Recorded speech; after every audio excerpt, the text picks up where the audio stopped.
Hey everybody, and welcome back to my channel, where today we are doing my May mid-month wrap-up, or looking at all the books that I read in the first 2 weeks of May.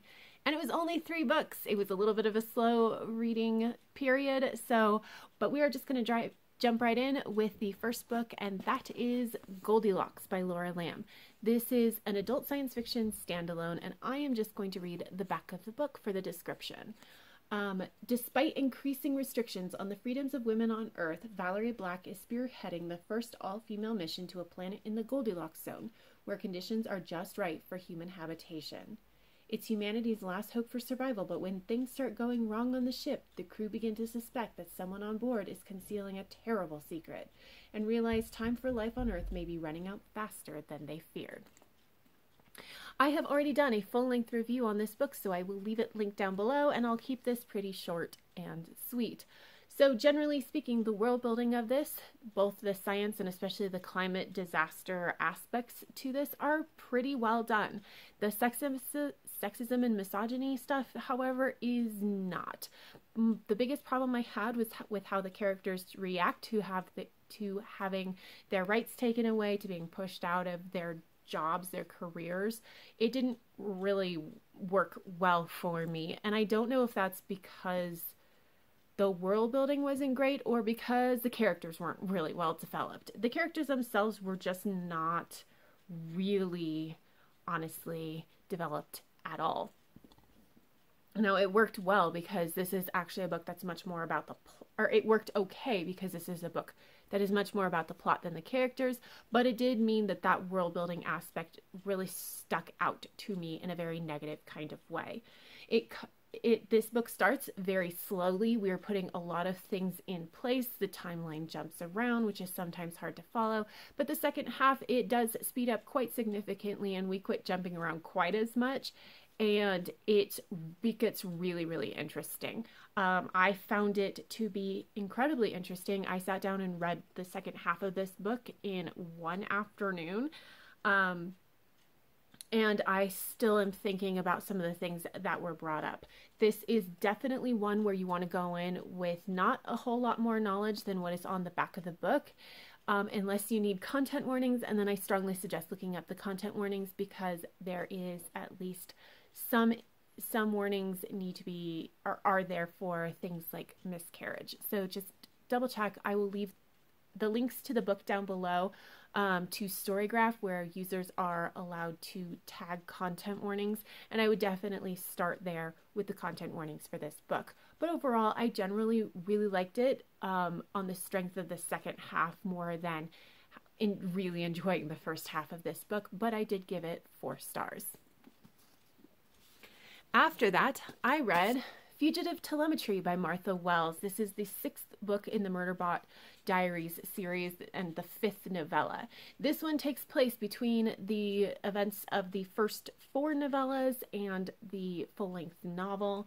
Murderbot is on a station, and a human gets murdered, and they are tasked with trying to help figure out who this person was and why they were murdered and how.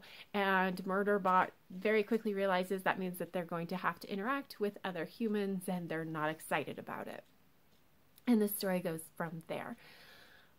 This is another Murderbot novella. Like, I really enjoyed my time with it. It's great. Murderbot is snarky and everything that we love about them, and you know, it's a good action adventure, just generally really good. The only thing about this one that I think is interesting is we didn't really explore a ton of the themes. So, like, especially the first 4 novellas, but also the novel after that, we definitely were looking at, like, what makes a person. Is Murderbot a person? What does that mean? And do they want to be? And who do they want to be? And all of these kinds of really great themes, and we didn't really do that in here. But I kind of give this book a pass in some ways because it's filling in some of the information that we kind of were hinting at and then in the full-length novel. So it's kind of going back and filling in, like, how Murderbot is adjusting to being on this particular station and interacting with so many more people, the same people over and over again. It's not super in-depth because it is a novella, but I do appreciate that we get to see some of the struggles that Murderbot is having and seeing them like firsthand rather than like getting hints about it in just getting hints about it in the novel. So I actually still really enjoyed this for everything that it did, and I am very much looking forward to the next one whenever that happens to come out. But I ended up giving this book 4.5 stars. And then the last book to talk about is Brissinger by Christopher Paolini, the third book in the Inheritance cycle. So this is a young adult fantasy series, and in the first one we meet Aragon, who is a farm boy, and he finds a dragon egg and becomes the first dragon rider in over a century, and he is now tasked with like helping get rid of the tyrant of this land. And this third book is a continuation of that story, which I can't really get into without spoiling a whole lot of things. This is a book that I did not pick out for myself. My older child did, and as such, I am not allowed to DNF it, which is sad because I definitely would have. This is not a series that I am wholly enjoying. As I have explained to my child, as well as like in my reading blogs, the world building, the characters, the plot, it's all about 3 stars. It's nothing majorly... It's not bad, it's just not really unique or super interesting or anything like that. It's a solid 3 stars. The writing is really what I have issues with, and it's just super descriptive, and I think it's overly descriptive, and like the characters will sometimes give like paragraph long speeches to each other, and it's just generally a whole lot of meandering, and I just don't appreciate the writing style at all. It really just doesn't work for me. The only thing that apart from the writing that I actively disliked is in this particular book, Aragon did a thing that I hate, and it's that he has expressed romantic interest in somebody multiple times and been rebuffed each time he does this. And in this particular book, he basically says, I refuse to accept that I don't have a chance. And I hate that. It's like, no means no. You need to accept that. And so I really didn't like that. But other than that, it's just the writing style that I don't gel with it. So I did not love my reading of this, and I ended up giving it 2.25 stars. But that is it, you guys. That is all I read in the first 2 weeks.